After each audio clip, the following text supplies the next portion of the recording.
attended to. "If he wishes to defend the honor of the 55th behind logs, he ought to have remained in command himself; for, to speak frankly, it goes against a Scotchman's blood and opinions to be beaten out of the field even before he is attacked. We are a broadsword men, and love to stand foot to foot with the foe. This American mode of fighting that is getting into so much favor will destroy the reputation of his Majesty's army, if it not destroy its spirit." "No true soldier despises caution. Even Major Duncan himself, than whom there is none braver, is celebrated for his care of his men." "Lundie has his weakness, and is fast forgetting the broadsword and open heaths in his tree and rifle practice. But, Mistress Dunham, take the word of an old soldier, who has seen his 55th year, when he tells you that there is no surer method to encourage your enemy than to seem to fear him, and that there is no danger in this Indian warfare that the fancies and imaginations of your Americans have not enlarged upon, until they see a savage in every bush. We Scots come from a naked region, have no need and less relish for covers, and so you'll be seeing, Mistress Dunham."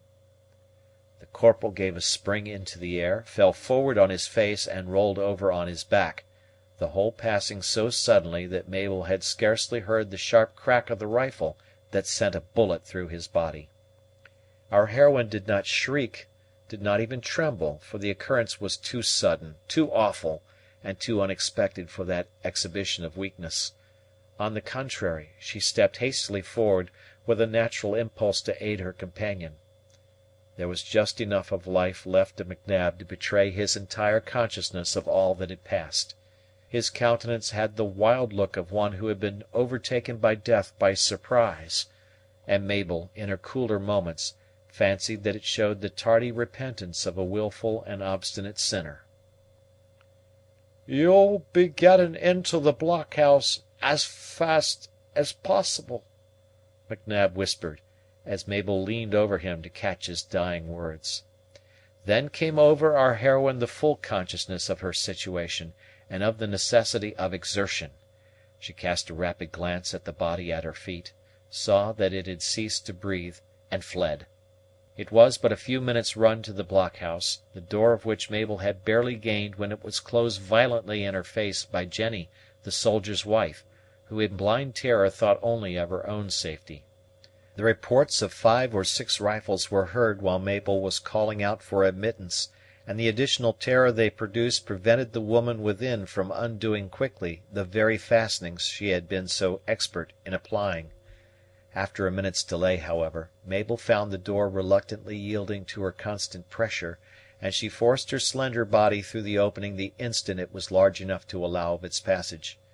By this time Mabel's heart ceased to beat tumultuously, and she gained sufficient self-command to act collectedly.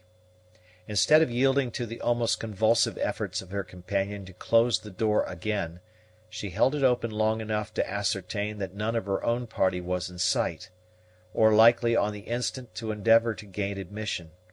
Then she allowed the opening to be shut.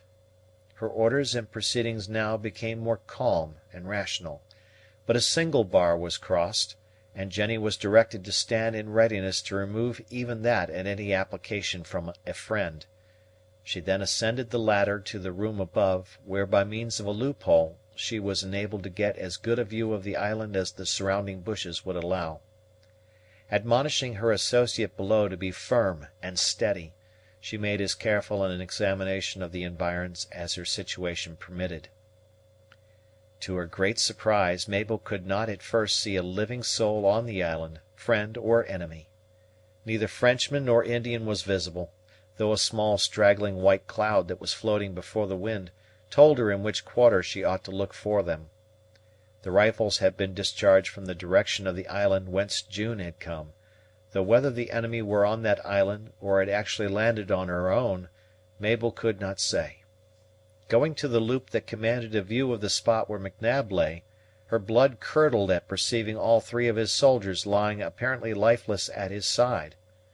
These men had rushed to a common centre at the first alarm, and had been shot down almost simultaneously by the invisible foe whom the corporal had affected to despise. Neither Cap nor Lieutenant Muir was to be seen.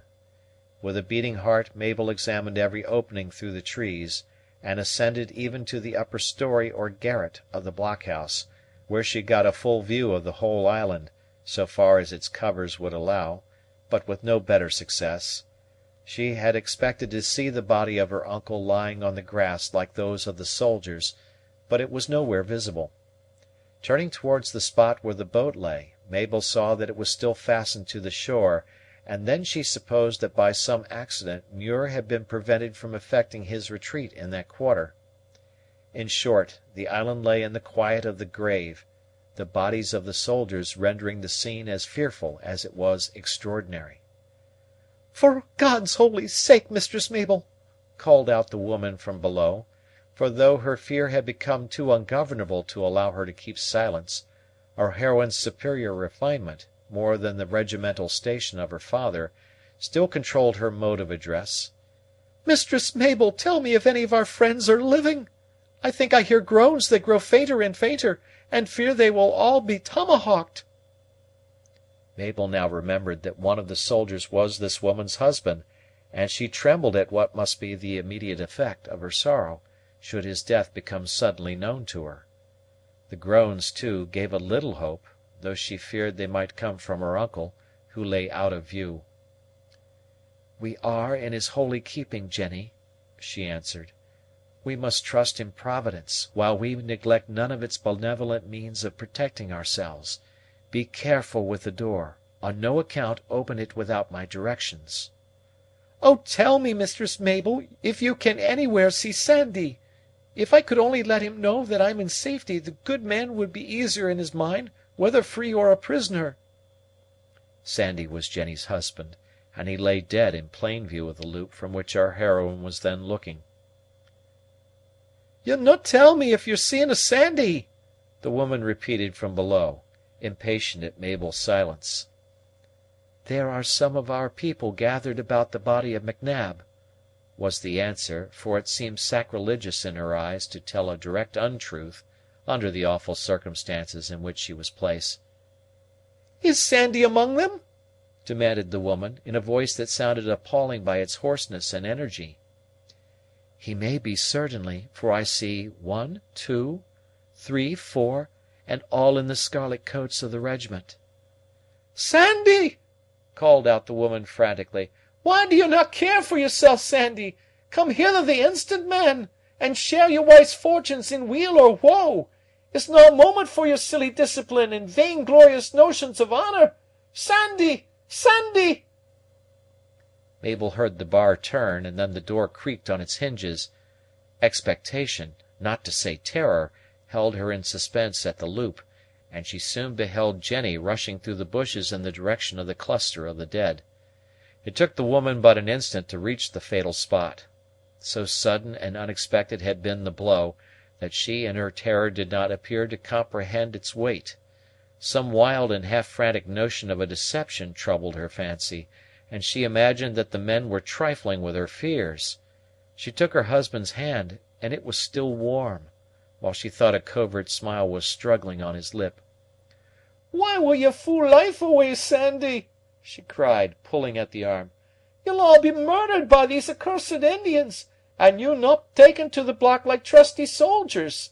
Away! Away! And not be losing the precious moments." In her desperate efforts, the woman pulled the body of her husband in a way to cause the head to turn completely over, when the small hole in the temple, caused by the entrance of a rifle bullet, and a few drops of blood trickling over the skin, revealed the meaning of her husband's silence. As the horrid truth flashed in its full extent on her mind, the woman clasped her hands, gave a shriek that pierced the glades of every island near, and fell at length on the dead body of the soldier. Thrilling, heart-reaching, appalling as was that shriek, it was melody to the cry that followed it so quickly as to blend the sounds. The terrific war whoop arose out of the covers of the island, and some 20 savages, horrible in their paint and the